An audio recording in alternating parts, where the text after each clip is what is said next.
Sharadam Devim Ramakrishnam Jagadgurum Padapadme Tayo Shritva Pranamami Muhurmuhu. I take refuge at the lotus feet of the Holy Mother, Shri Sharada Devi, and Sri Ramakrishna, the Guru of the world. I bow down before them again and again. Good morning, everyone.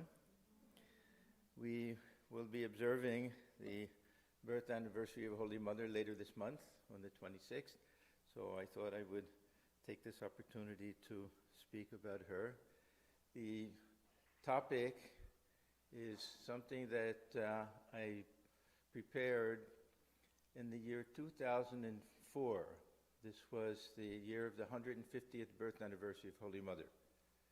And it was very wonderful because different swamis came from different centers, and I also gave this talk in a few different places.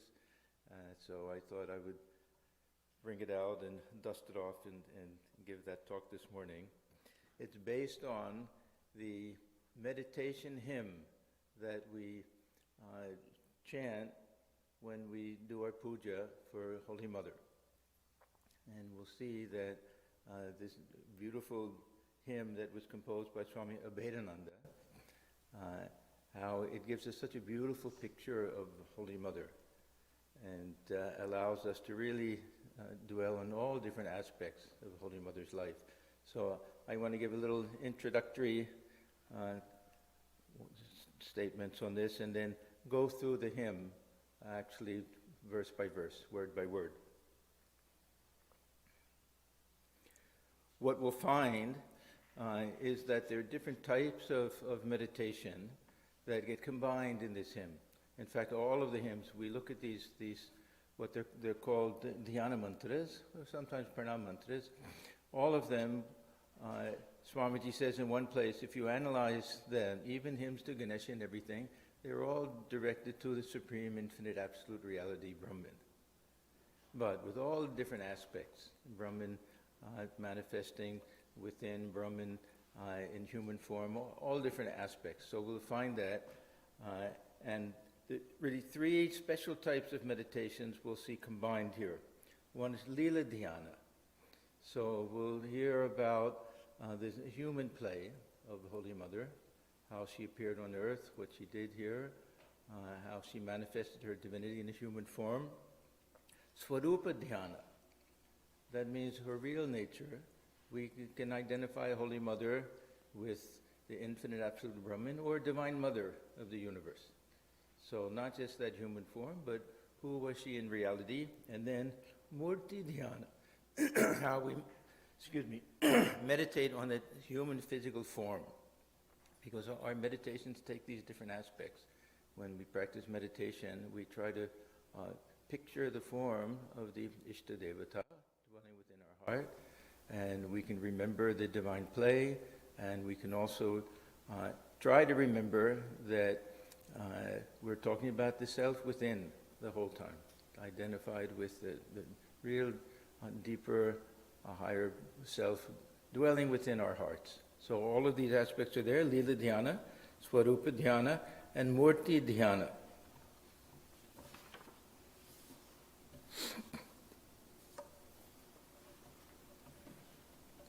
So we'll go through this with the help of two tools. One is this hymn that Swami Vivekananda composed. And the second, I hope you can see that you can see it here. I hope the people watching on YouTube can see, or live streaming, this one particular photograph of Holy Mother. Because when we read this hymn, we find that it's almost a photograph in word form. That somehow it's a companion, that they go together with the description that we get of a Holy Mother. It's taken almost exactly from this particular pose and photograph that we have, so that it's almost as if Swami Vivekananda, when he saw this photograph, he was inspired to do that. Exactly the way her hair is and her hands are and everything like that. So we'll utilize both this hymn and again this photograph that we have of Holy Mother. So let me start out by saying a little bit about Swami Vivekananda and how we came to compose this, his relationship with the Holy Mother, and also the nature of this type of hymn. As I said before, we have different types of verses that we recite, pranam mantras. So these are basically in praise of whoever the deities that we're worshiping. And then we have these stotras, other types of hymns, but this dhyana mantra, this is itself a type of meditation. So we use it as a tool to help us. As we're reciting these, we can also picture exactly what we're saying, and each line is a type of meditation itself. So a very special type of composition that we find in these dhyana mantras. Swami Vivekananda, we know as a direct disciple of Sri Ramakrishna, and we also know that he received mantra from Sri Ramakrishna, that Thakur, as he often did, wrote something on his tongue, and in his case we hear that Thakur even said out loud what he wrote. Other times we don't hear that always. But we also know that Thakur's initiation wasn't a normal standard type of initiation, that some almost just by a touch or a glance, this is how we transferred power and everything. Say with Swami Yogananda, we know him to be Thakur's direct disciple, and yet we don't hear that he received any mantra. In fact, it was as if he left Swami Yogananda for Holy Mother to initiate and give mantra. So, as a direct disciple, Swami Yogananda also received initiation from Holy Mother, received mantra, but we also read that Swami Vivekananda also received some type of mantra from Holy Mother, and M also. This some of the reminiscences of Akshay Chaitanya. He was a brahmachari, Akshay Chaitanya. He never took his sannyas with the order, but was a great, highly realized soul that was highly revered within the order. He passed away at the age, I think, of 97. I had the great privilege of meeting him one time, and he spoke for about an hour about that when he first went to Holy Mother and everything. It was a very wonderful experience. So Swami Vivekananda probably also received some type of mantra or some special blessings. We know when he composed his beautiful hymn, Parakritim Paramam, and recited it for her, she also gave some special blessings to him at that time. So Swami Vivekananda had some special, we can say, devotion for Holy Mother, even though they all did. Not that the others didn't, all of them did especially. Anyhow, Swami Vivekananda, he was a brilliant Sanskrit poet. Some of his hymns are the most beautiful ones that we have, and this is certainly one of the nicest small compositions. I'll recite this first. The final stanza, there are two different versions of it. I'll give the one that I like. The other one we also find probably he composed the final one in two different ways, but this is the one that we generally do. Om dhyayet chitta sarojastham sukhasinam kripamayim prasanna vadanam devim dvibhujam sthiralochanam adulayati kesa adhavaksha vimanditam shweta vastravaradhangam hema lankara bhushitam swakroda niyastahastam cha jnana bhakti pradayinim shubhram jyotirmayim jiva papa santapaharini. Very simple, beautiful Sanskrit. Ramakrishna gadat pranam, very similar to prakritim paramam. Tannama shravana priyam tarbhava akaram jaganmatra swarupini janaki radhika rupa dharanim sarvamangalam chinmayim varadam nityam sharadam mokshadayinim. So it starts out, Om dhyayet chitta sarojastham. Let us meditate on Holy Mother. Chitta saroja astham. So she's seated within the heart, dwelling within the heart. On the lotus, we can say within the lotus of the heart. Now, this is something that's quite standard. We have Hridaya Kamala Madhye Rajitam Nirvikalam for Sri Ramakrishna also. That when we think of them dwelling within the heart center. Now, what does this mean? This I take in two different ways of understanding this, which really will turn out to be perfectly compatible and helpful. One is that with the help of our imagination, we're trying to picture Holy Mother, or whoever we're meditating upon, as seated within the heart, within the lotus of the heart, or within the heart itself. So this is with the help of our imagination that we're trying to close our eyes and picture and feel within that heart center, not the physical heart, of course, within that heart center, that Holy Mother is seated there, just as we see her in the photograph. We'll get to that, of course.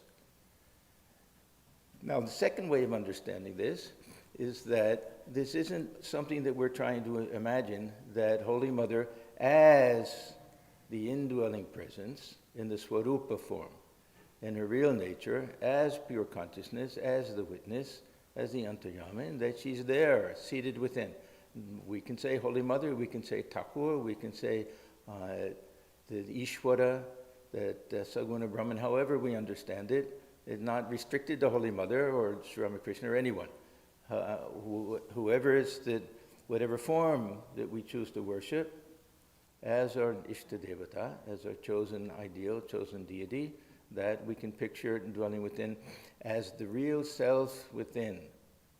Now, this is something that's understood, that indwelling divinity is understood in different ways by all the different philosophical schools, and each one of them is a very beautiful way of understanding it.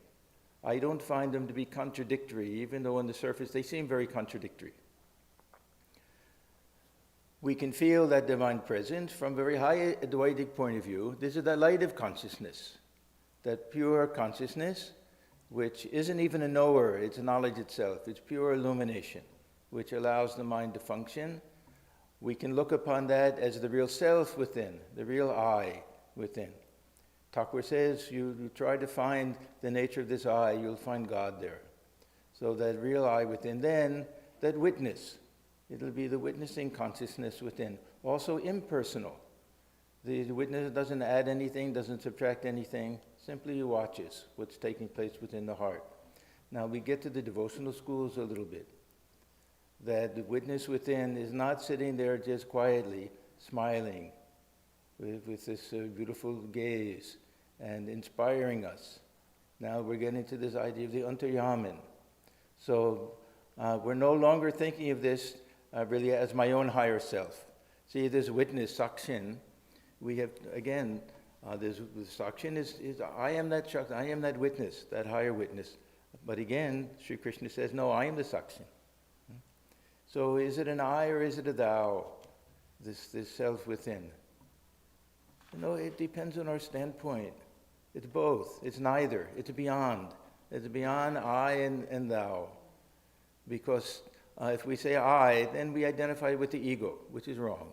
If we say thou, we think of it as something separate from ourselves, which is wrong. It's beyond both.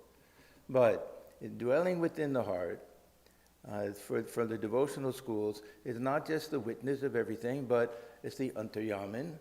It's that which inspires us, that which will tell us right from wrong, that will guide us, the inner guide. Now we can go one step further.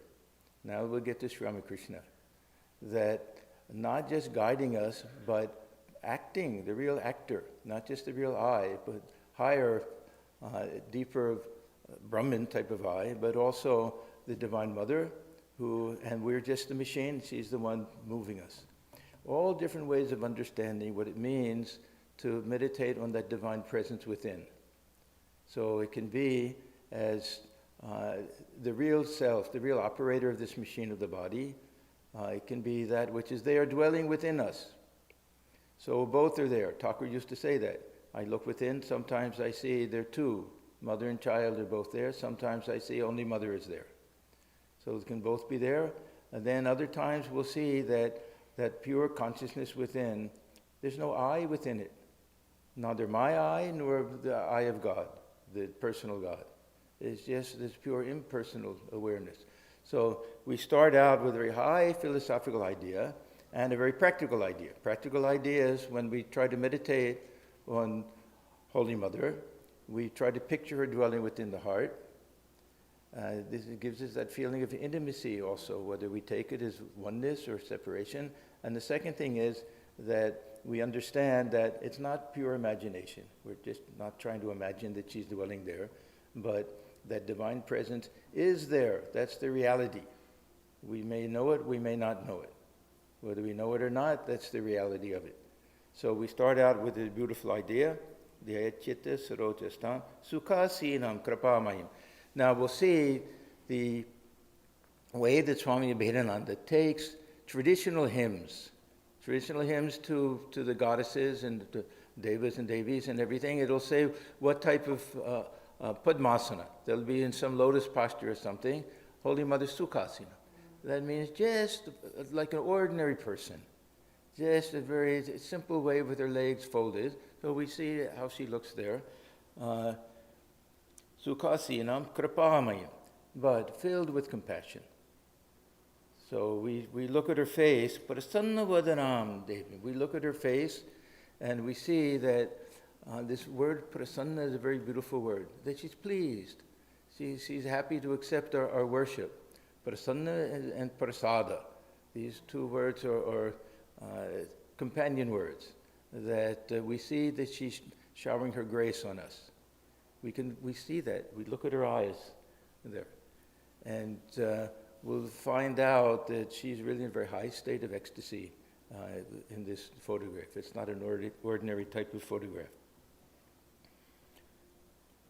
And then Devim, so he's reminding us that this is not an ordinary human being, the Divine Mother. Dvibhujam. Now we have our 10-armed Durga, we have our 4-armed Kali, all with the different number of arms. She has 2 arms. So again, he's stressing how she came just an ordinary human being. And that sthiralochanam, but her eyes, that gaze, the fixed gaze, what are they fixed on? Nothing. She's whole mind is withdrawn. She's in a very high state of ecstasy at that time. It looks like the eyes are fixed, not moving.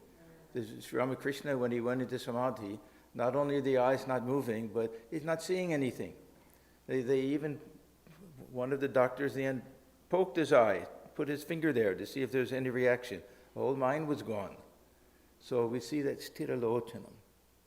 Then, alulayati kesa dhavakshastarvimanditam. You see how half of her body is covered with that white cloth, and then the hair is down on the other side. So he's capturing all of this. If we don't have the photo, we're getting the in words, that same visual photo of how Holy Mother sat. Hemalankara bhushitam. And we see her bangles there.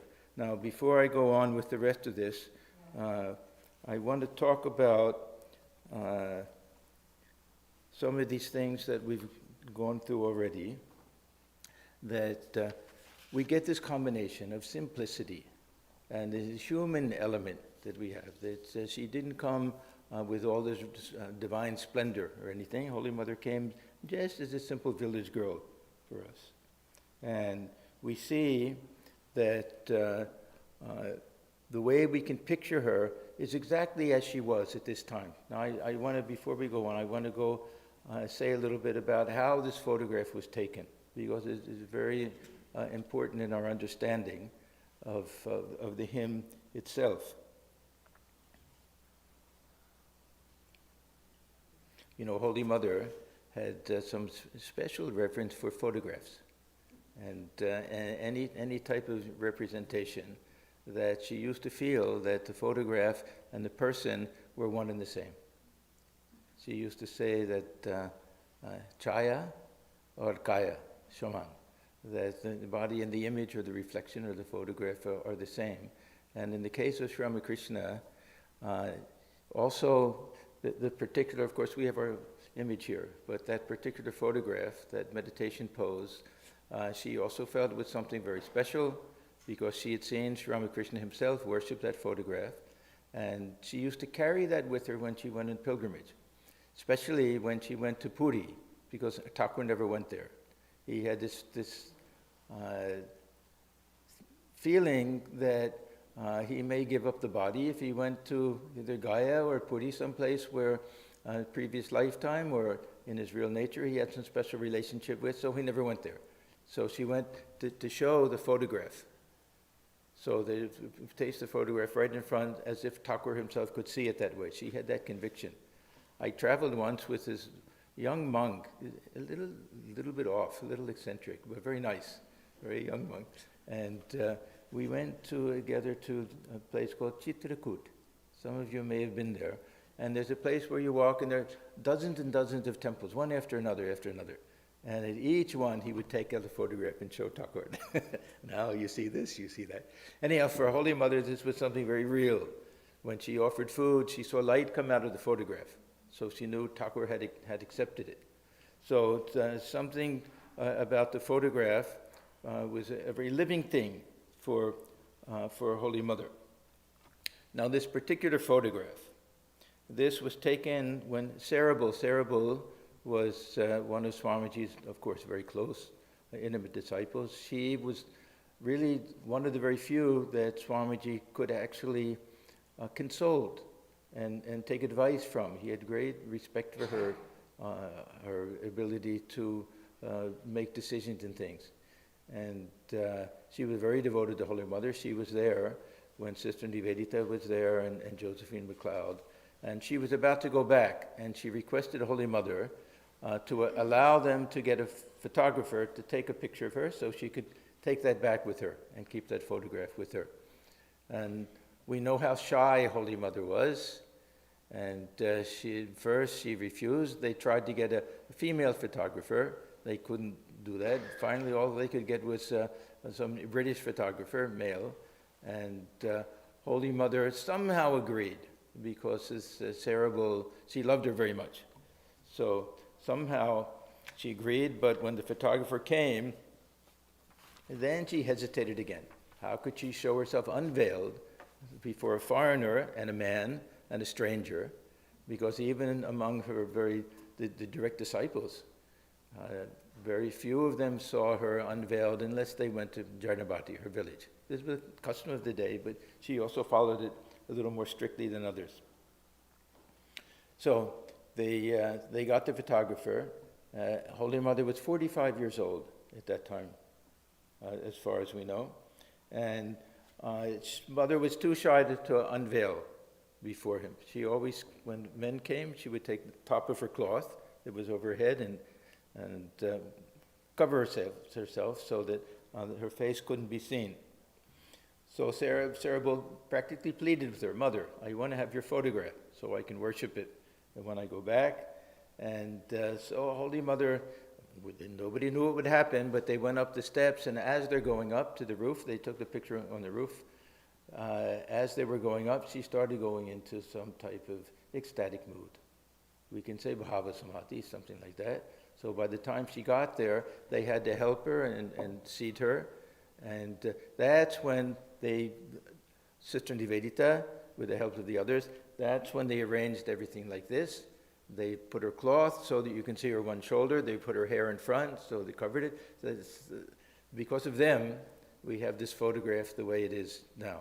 Of course, Holy Mother, this was the way she was often seen in her village, but they did all of that on purpose. And so then the photographer took the pictures and everything. Slowly, Mother came down to the normal plane, and Golab Ma was there. And she said, Golab, is it over yet?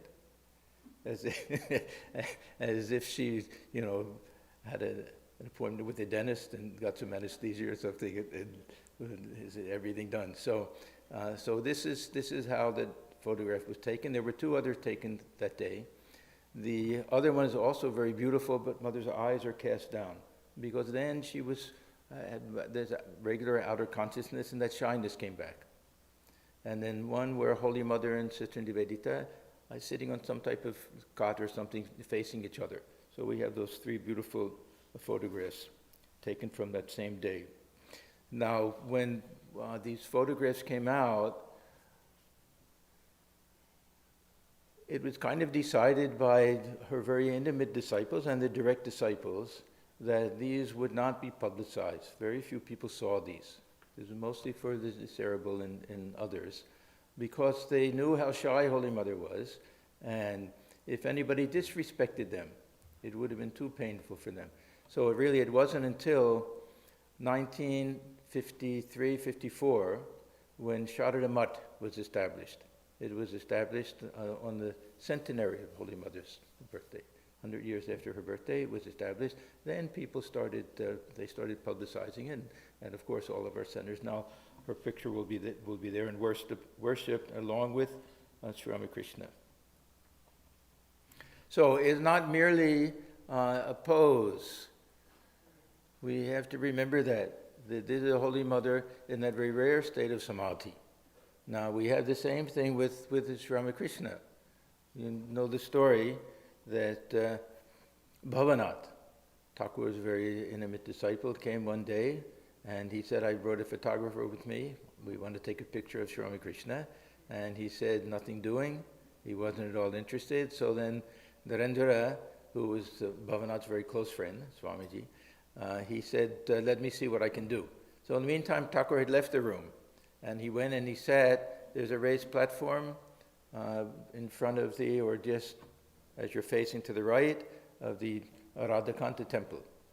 So he was sitting there.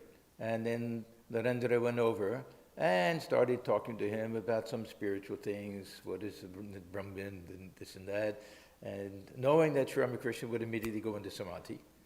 So he went into that ecstatic state, and then they said, quick, bring the photographer, and they brought the photographer. Now, I don't know if this is true or not, but this is what we hear, that the photographer said, his chin is down a little bit. We want him to raise his chin, so we went to raise his chin, and the whole body came off the ground. Now, is it possible? Yeah, that state of samadhi, even the body changes. We don't understand all of these things, but anyhow, they took that photograph, so that those photographs are also, both of them, in the very high state of samadhi. Now, Swamiji, we're told that he was also in samadhi. Some people object, no, it's a studio photograph. That doesn't mean anything. Even Thakur, when he had another studio photograph, that somehow knowing that this is something to be worshipped, he also went into a deep state. So we can say that all three of them were in that very high spiritual state when these photographs were taken. And anyhow, in the case of Holy Mother, we know that whole story.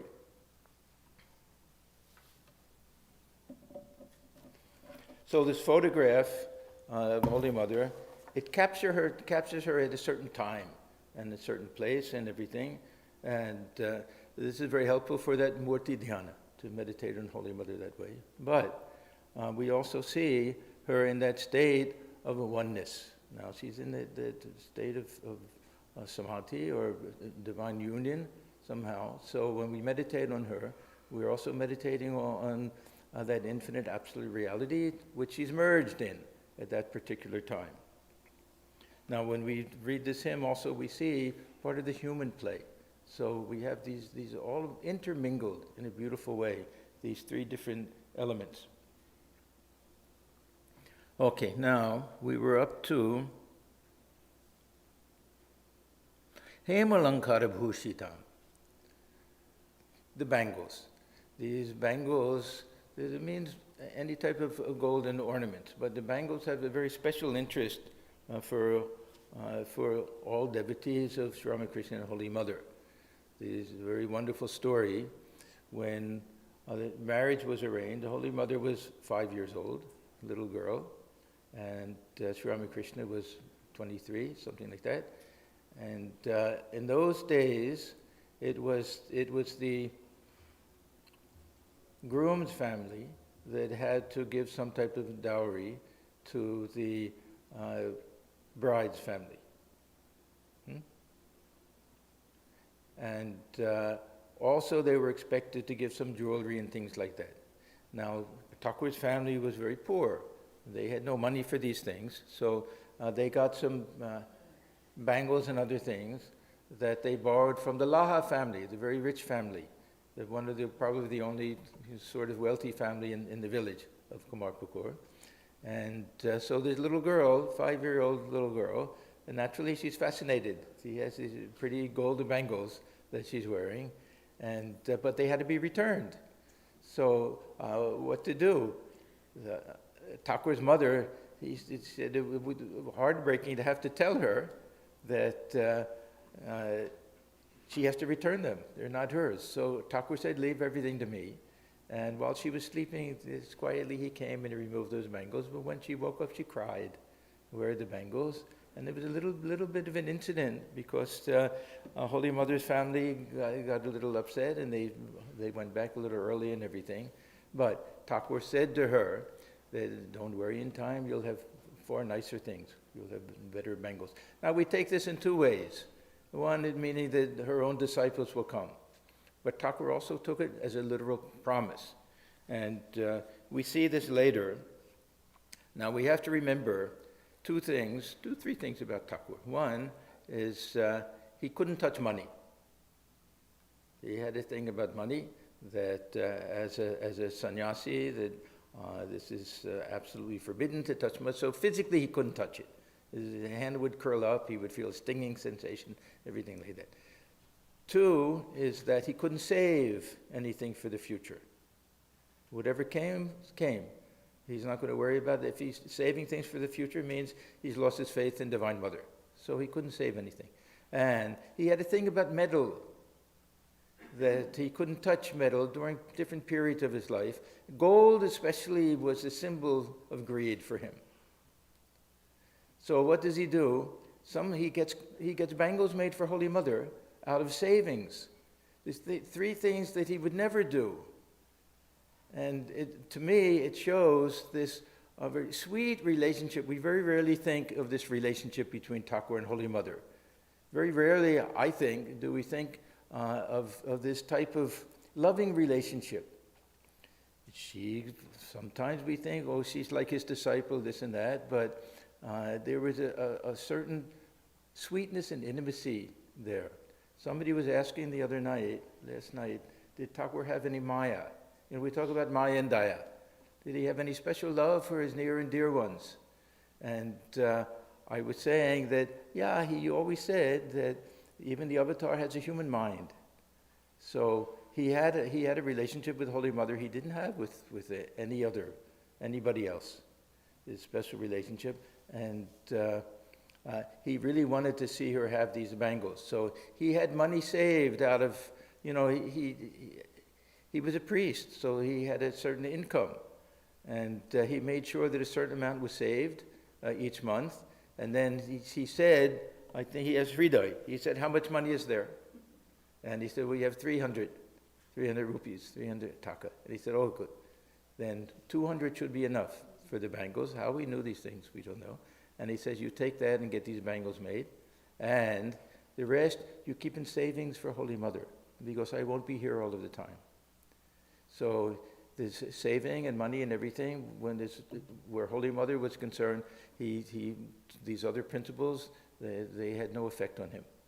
This is the type of sweet relationship he had with Holy Mother.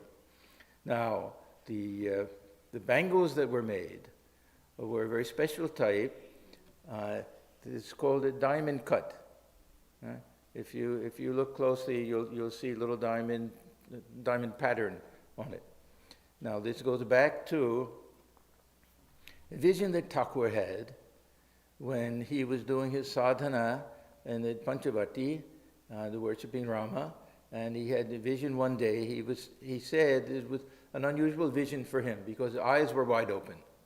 Normally he would go into some ecstatic state and have some vision, but he said with eyes wide open, he saw a woman coming from out of nowhere, it seemed, very calm and peaceful. There's a beautiful smile on her face, walking slowly, and then he saw from out of the tree, one of the monkeys jumped down and went in front of this woman and rolled on the ground in front of her. Gaudavadi. This is some very devout Vaishnavas especially will do that in front of the image. They'll just, instead of just making pranam, they'll roll on the ground back and forth. And then Thakur said, then I realized this is Sita herself. And he said he noticed that she had the diamond-cut bangles. So Thakur looked upon Holy Mother as, of course, the Divine Mother. He gave so many different explanations. That Mother is Lakshmi, she loves her jewelry, that she's Saraswati, to give her wisdom. He identified her with Mother Kali, worshipped her as Shodashi, but also the Sita. And he used to say that just as Sita was exiled in Lanka, our Holy Mother is exiled and has to stay in this Navad. That way. So these are those bangles.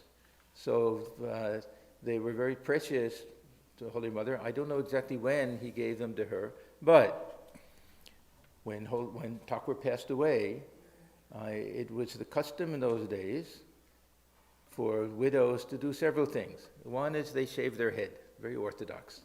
They'll shave their head, and from then on they'll take very simple food, havishana or just vegetarian food. They'll wear straight, just a white cloth. So Holy Mother, they were thinking, Golap Ma and everything, they were saying, how do we have the nerve to go to Holy Mother with a plain white cloth for her to wear? It was so painful for them to think about it. When they went to her, they saw she had already ripped off the red part of the cloth, which was probably, a couple of inches or something, leaving just a thin line. So that's how we see Holy Mother in the photograph. It'll be a little red border. So she did that herself. Starting to remove all of the jewelry. Now there were 2 or 3 different times when she tried to remove the bangles, and Thakur intervened, of course, in a divine way. He had already passed away, and said, "What are you doing? See these bangles? My understanding is that the bangles are a little bit like a wedding ring. That this is the symbol of that marriage." So he came to her in vision, one time even putting his hand on her hand when she went to remove them, because people criticized her, still wearing these bangles. And he said, "No, I haven't died. I am still alive. Only moved from one room to another room. Don't think that I'm gone that way." So she kept those bangles. And other jewelry she stopped wearing, other things mostly. But these bangles were that special symbol. So this is mentioned here, Hemalankara Bhushitam, that she's adorned with these gold bangles. When we meditate on Holy Mother or look at the picture, we see those bangles. We're reminded of that tremendous love that Thakur had for Holy Mother. So this is why I say how the words of this hymn and the photograph, how they're so beautifully connected.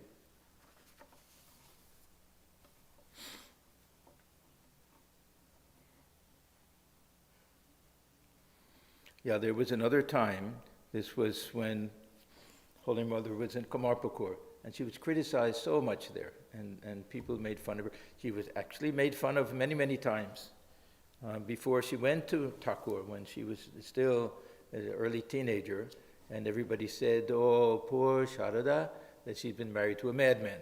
So she felt very bad, and then ultimately she said, if Thakur is mad, then I'll go, my role is to be by his side. But also, because she didn't wear pure white cloth, and because she wore her bangles, she was criticized very much. So this other time in Kamarpukur, again, she went to remove the bangles, and then Thakur came. And, this was a very interesting incident. This was, Holy Mother had also a great love of Ganges, living near the Ganges. It was very painful for her not to be near it. When she was in Jardambati, she had her own Amadar River, which she considered the Ganges. So that took care of that. But in Kamarpukur, she didn't have that there. So she had a vision of Sri Ramakrishna, and she saw Ganges flowing from his feet. So then she could feel Thakur running within her heart. She's living by the Ganges. And at that time he said, "Don't remove the bangles from your wrists." And then he said, "Talk to Gauri Ma Thakur had great love for this Gaudiya Math. She was a fiery sannyasini and everything. She'll explain all of this. So she went to her and she said, yes, the Gaudiya Math said there can be no widowhood for Holy Mother since her husband's body was not a material body, chinmaya, a spiritual body. And that she herself was Lakshmi, the goddess of fortune and the consort of Vishnu. And if she went without her ornaments, the whole world would be bereft of wealth. A very interesting way of putting it. So she wore these throughout her life. Okay, then we get to Swakrodanyastahastantya. Now look at her hands. This is another thing. Generally with this iconography of these deities, we'll see some type of mudra, some Jnana mudra or something like that. But Holy Mother's hands are just folded in her lap. Now, what's the significance? We see this in Jnana mudra. Significance is that wisdom. But for this, we have Jnana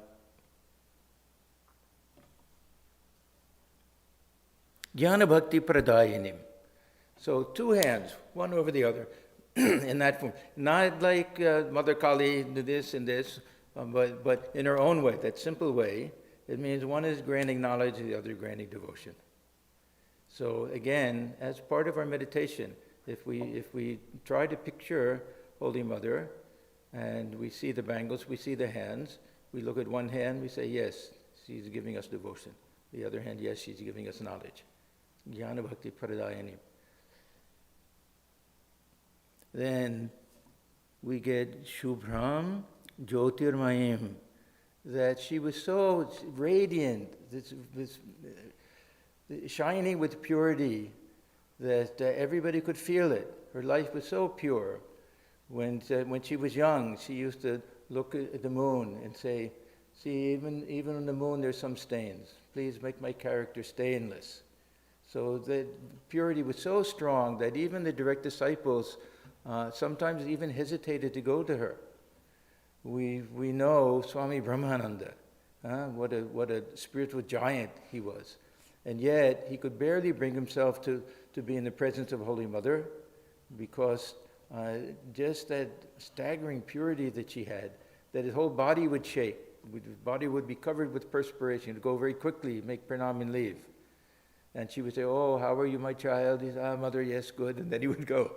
And Swamiji, when he came back from the West, how he would just pour Ganges water on himself before he would go in the presence of Holy Mother. So this Shubhram Jyotirmayim, Jiva Santapa,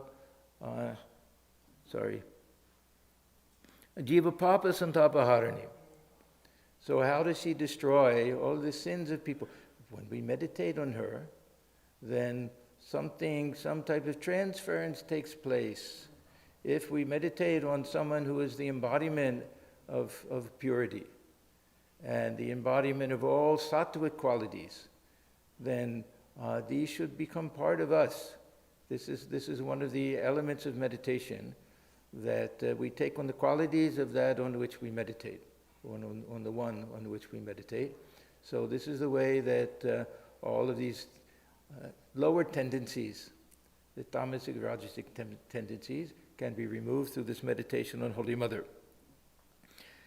Ramakrishna Gada Pranam Tannam Shravana Priyam Tadbhava Ranjita Akaram Matri Jagat Matri Swarupini. Whole life was given to Sri Ramakrishna, whole mind was given to Sri Ramakrishna, and whole being was colored by the essence of Sri Ramakrishna. We have one very literal example of this. When, after Thakur passed away, Holy Mother was so distraught that they really wondered, would she be able to continue living? Would she not just, the grief would be so strong she would give up the body. So they wanted to take her on pilgrimage. So they took her to Vrindavan. Swami Yogananda was there. This is where he had his initiation.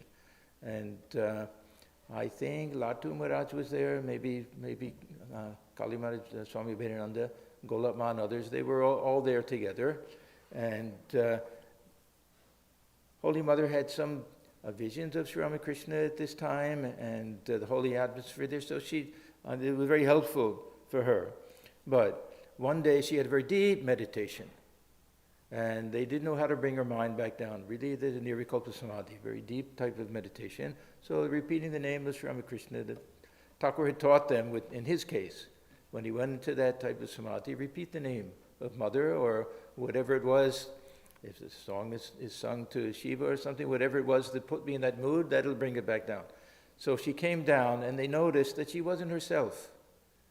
That normally she would hardly speak, and now she was speaking freely and speaking just as Sri Ramakrishna used to speak, as if he had entered into her.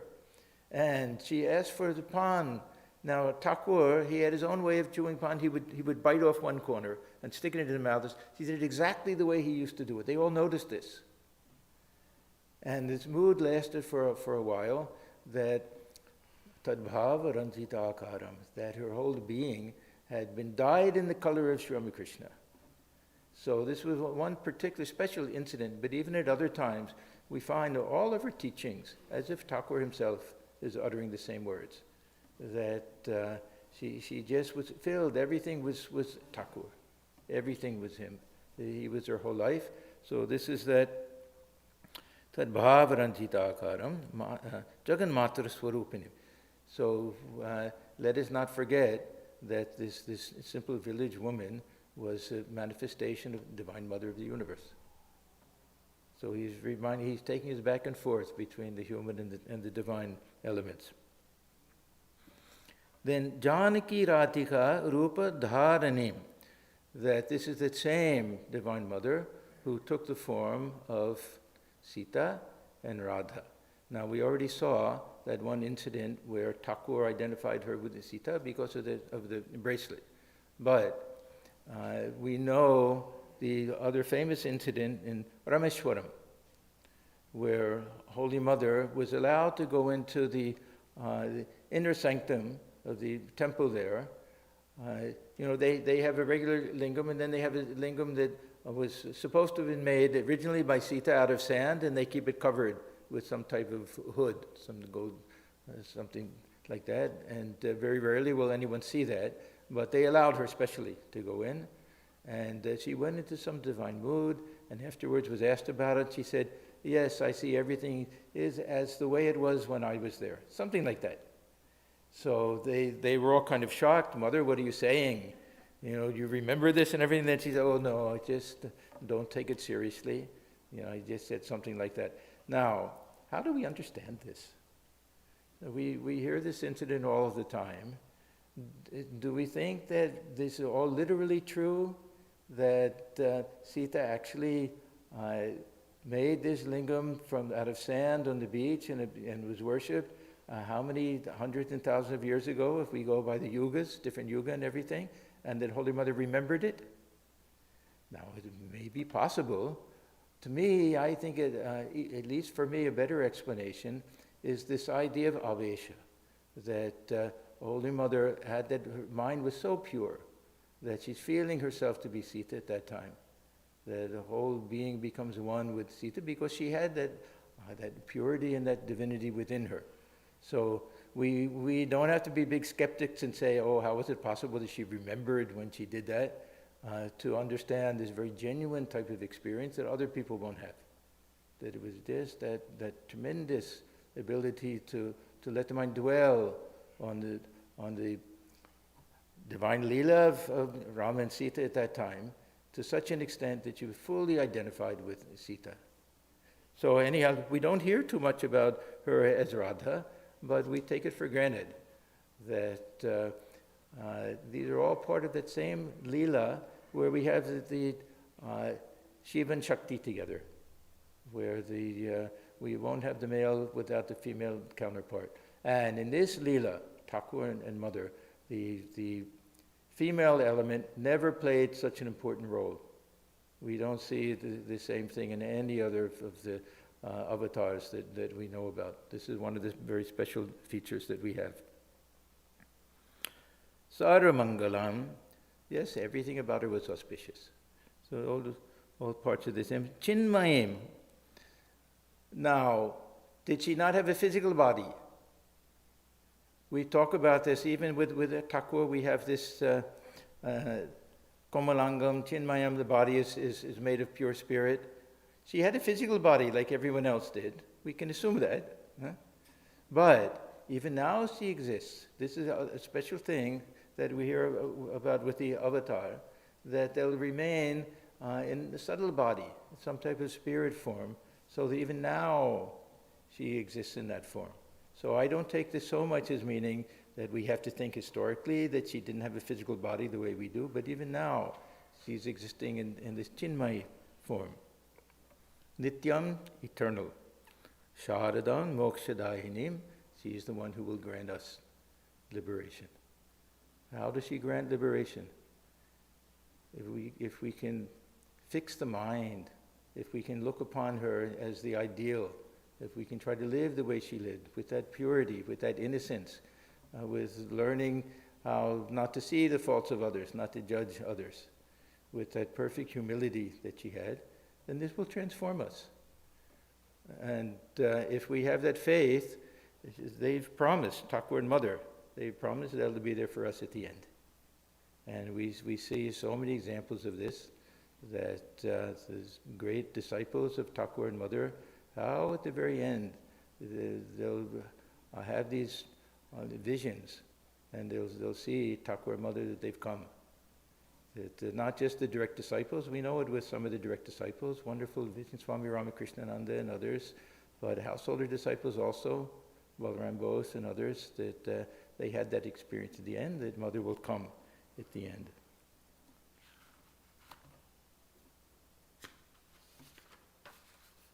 So this is that hymn which, as I say, goes with the photograph, but the hymn which is a meditation.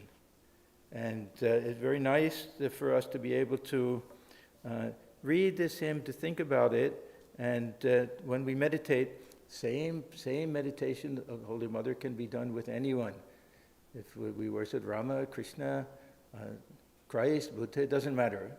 That this play of the human and the divine, and this play of transcendent and immanent, this play of being the witness of everything and yet the agent of everything, dwelling within, that these are all real and they're all true. And if we want to ask this question, well, what is it? Is the divine presence within, is it just witnessing, or is it the actual operator of the machine?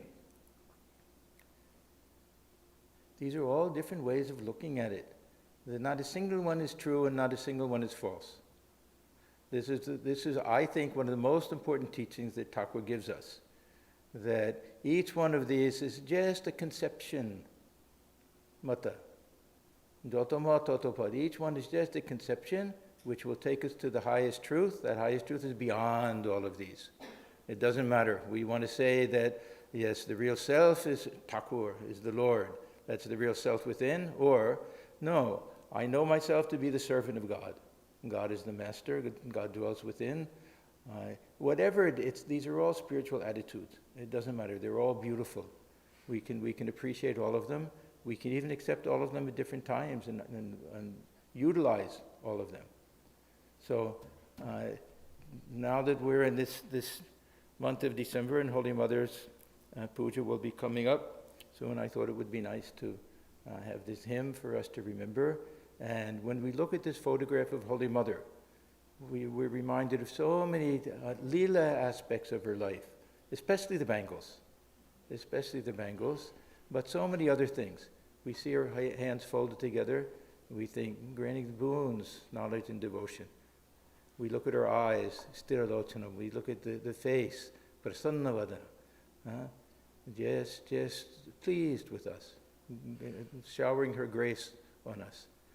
So this is my little offering this month for the birthday of Holy Mother. We will observe that on December 26th with the puja. December 24th, Christmas Eve, I think we're going to try. We don't know how many people will come, how many of the kids will come, but by then most of the kids I think will be double vaccinated, we're hoping. So we'll announce these things later. So thank you all for coming. Let me close with another chant. Om Yathagne Dahika Shakti Ramakrishna Sthita Hiya Sarva Vidya Swarupam Tam Sharadam Pranamam Yaham. We bow down to Sharada Devi, the embodiment of all knowledge, who dwells within Sri Ramakrishna as the power to burn dwells within fire. Om Shanti Shanti Shanti. Peace.